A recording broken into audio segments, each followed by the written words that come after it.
Now it's not just easy to create a deep fake, you can do it at scale, right? So we can easily make misleading representations about a political figure or a news event. And it doesn't require sophisticated computer skills. It's really easy just to do that at the click of a button. Now, the solution isn't to ban the technology, right? There are plenty of good reasons and good uses as this tech can be put to. But it tells you why governance is so important. And that's governance at the developer level, the companies creating these tools, at the deployer level, the social media platforms and others that are allowing this information out into the ecosystem, and for governments as well to step up and act. How are they boosting trusted sources of information? What we really need is actually how to boost the trusted information. What we really need is actually how to boost the trusted information. This is the Eye for an Eye channel. Welcome to today's show.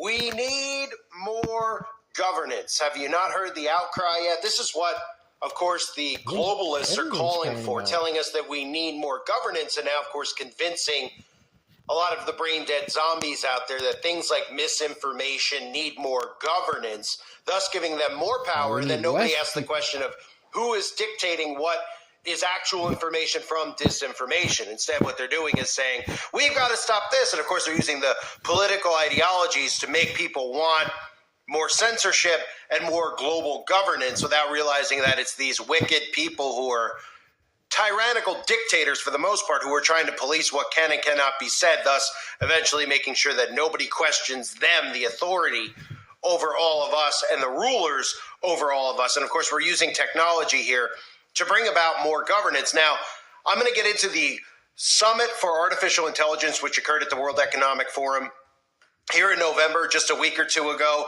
and a lot of the frightening things they talk about in regards to we need algorithms to promote what they call trusted sources of information to boost that.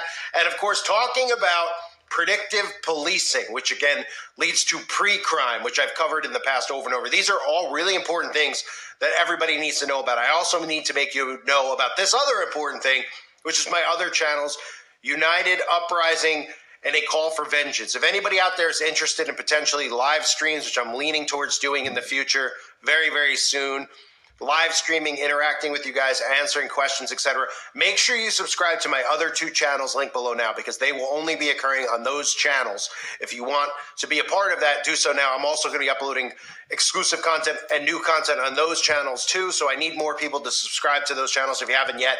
I am 2 strikes away from termination on this channel. If you're new to my channel, this is what happens every few months, which is why nobody knows where to find me. So make sure you sub to those channels. Now, 1 more strike in this channel will be a 14-day ban, so you won't see content from me and you'll wonder where I am. So just make sure you're sub to those channels now, link below. And also check out the website, uprisingrevival.com, for exclusive uncensored content where I don't have to police what I say, as well as the forum over there, which has a lot of really important information. I highly recommend everybody join the website. It's $3. It's ad-free. It keeps the trolls out. It is unlimited content. It's my entire library as well of content that has been removed from YouTube over there. So definitely check it out if you haven't yet. I highly recommend you give it a try, at least for 30 days, and see if you like it. That is uprisingrevival.com. So let me cover here what has just occurred at the World Economic Forum, because they're talking about having a UN advisory body, which will be created to address global AI governance.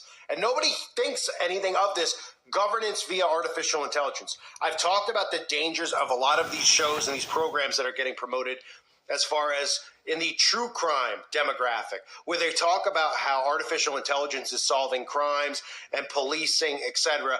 There is a reason that they're doing that. They are strategically using things like that to make people want more surveillance, to make people think that artificial intelligence has there's no equality problems, there's no racial problems when it comes to artificial intelligence. It just keeps the good away from the bad. But nobody questions who's programming this AI and how this AI still will be used to make sure that no crimes, of course, are ever solved regarding these people, because you'll never hear about the crimes that they commit, like we never do in regards to all the children that go missing. So I'm going to play for you a clip that just recently occurred, and somebody speaking, Alexandra Reeve Givens, and the talk about misinformation, about deepfakes. They go into the stuff about the dangers of deepfakes, right? And they talk about the solution and how we need to govern more. We need more governance over the internet.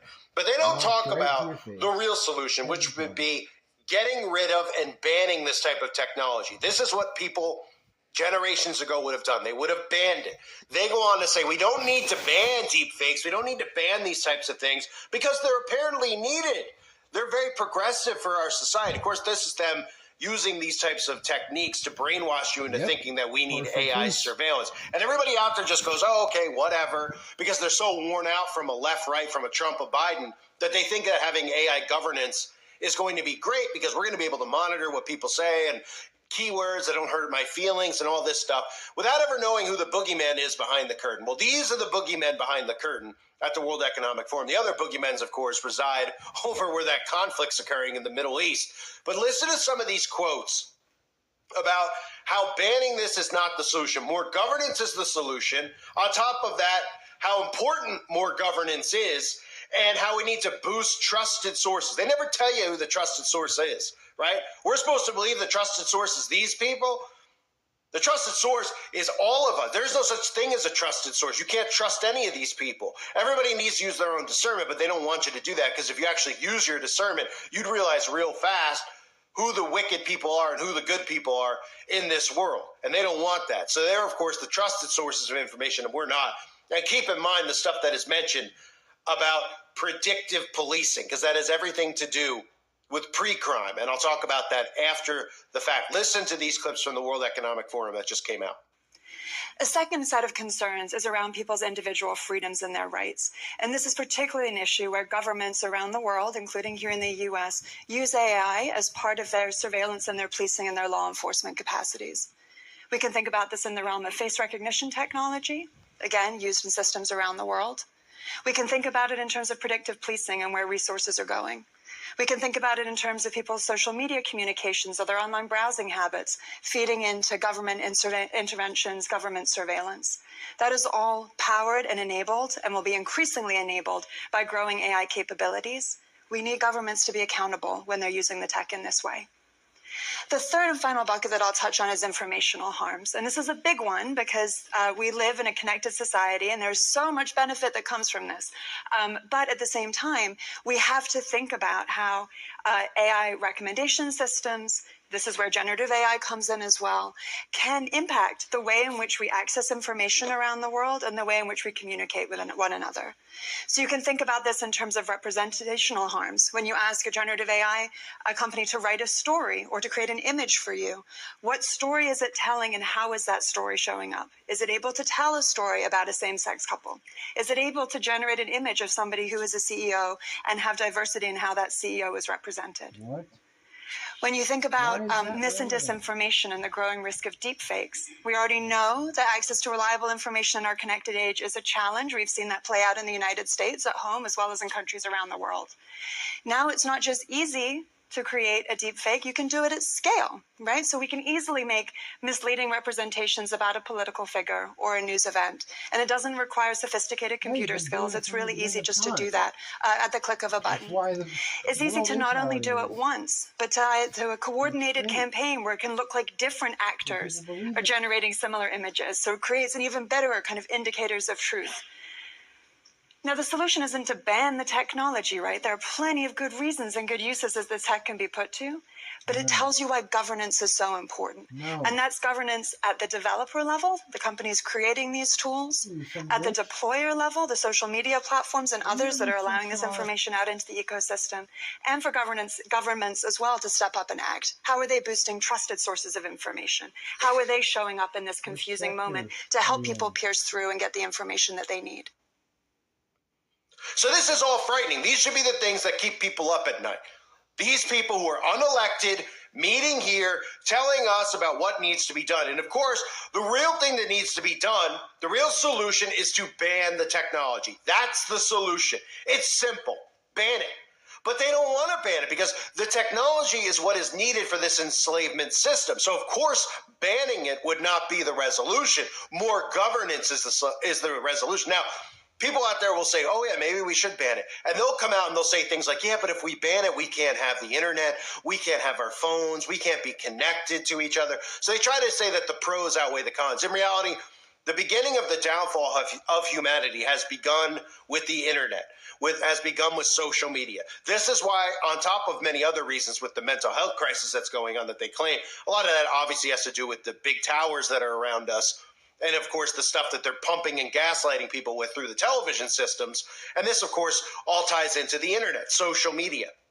Social media is needed, obviously, to keep control of people, to control the behavior of people. That's why you see people taking photos of things, walking around taking selfies. This is not normal human behavior. They are on autopilot doing these things because they've been programmed to do these things, right? And they can't snap out of it because they have the technology in their hand, and this is what they've been programmed to do. The thing that they're afraid of with social media is me and you. That's what they fear. That is why the policing needs to be done, because they don't want people to break up from this programming. So that's the big key here. What's misinformation and what's actual information? Of course, we're all labeled misinformation because we're a threat to stopping global governance. If people realize what these people are actually saying, this will be stopped and can be stopped, and they can't have that happening. So banning technology is not the answer because they want to keep the technology, because the technology is what's going to be used for the surveillance state, to have control over your everyday life, your every thought, your every movement. All these devices are needed to track you and monitor you, right? And then on top of that, they use, like I mentioned, with the pre-crime, right? The constant using of these shows. There's a reason that all of a sudden these police-type shows have gone so viral and so mainstream. There have been shows in the past like Cops, like Unsolved Mysteries.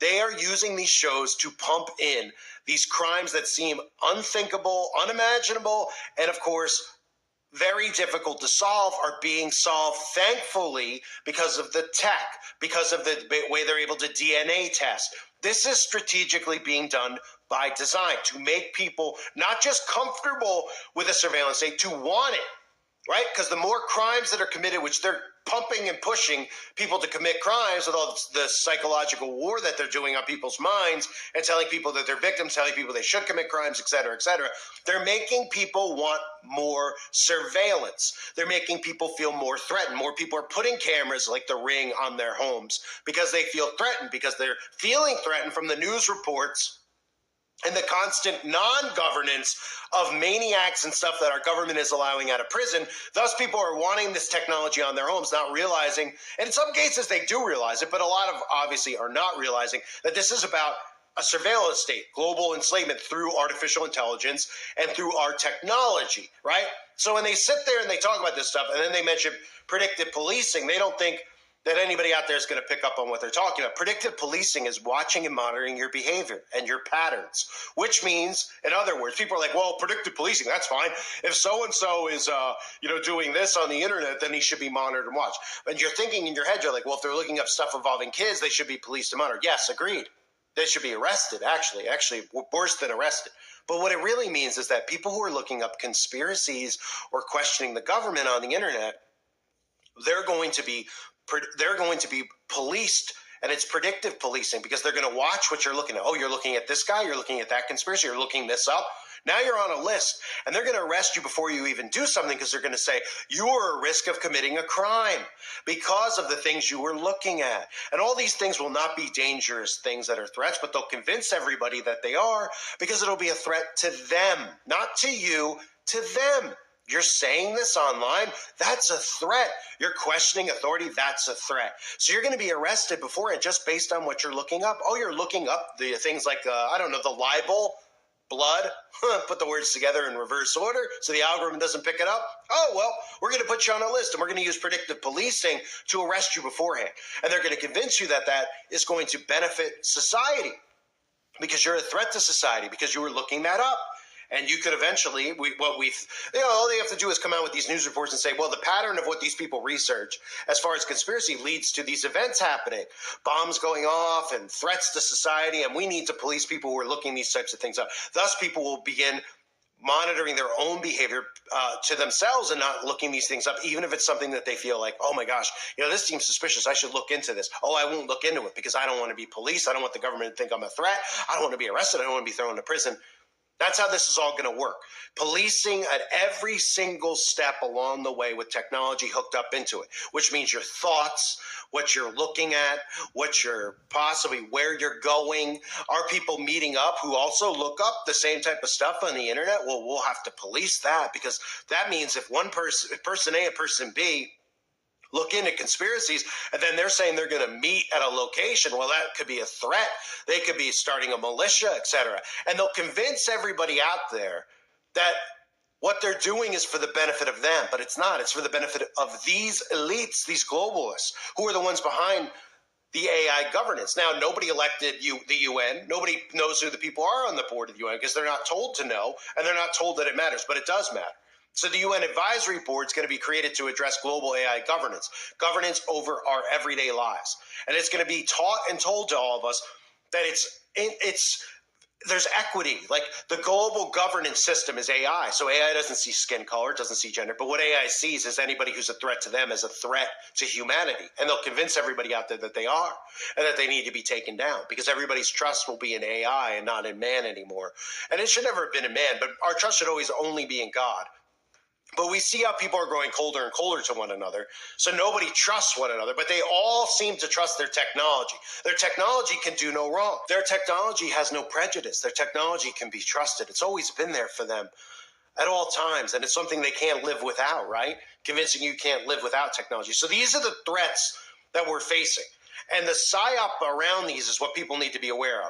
How this works. Because people hear this stuff, they're like, AI governance. Oh, well, we won't have a Trump or a Biden anymore. It sounds better than that, because they're wearing you down. They're weakening you. They're beating you down to death emotionally with all this left-right garbage back and forth. Then you think, well, AI doesn't see this or see that. So AI can police us from these horrible crimes that we see on true crime all the time, and it doesn't care about this or that. It's just a straightforward thing. But really what it's going to be, this surveillance state, is going to 100% to be built on you conforming. That's what it's going to be built on. You're conforming to this.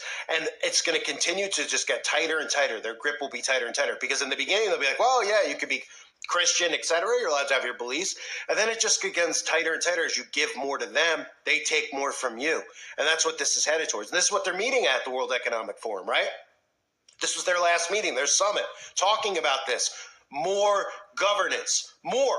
At a time where we're all looking around saying there should be less governance, they're showing you that they want more governance. They want more control, because that's ultimately about. People ask me all the time, like, what is this about, though? Because they always get misled by the mainstream media, including Fox, talking about money. It's not about money. It's about control. Full control. Control of your thoughts, controlling you to the point that you control and police yourself. Because even if you know what's right from wrong, you won't look up and you won't research and you won't do anything about it, because you're afraid. Because you know that this AI global governance will go after you and attack you. And that's all it's designed to do, is for us to be policed and monitored and not question the people in charge. That way there can't be an overthrow of these elites when people realize who they are. Because in the past, empires like the Roman Empire have been overthrown by the people, by revolutions. In this case, there won't be able to be one. You'll never know who they are.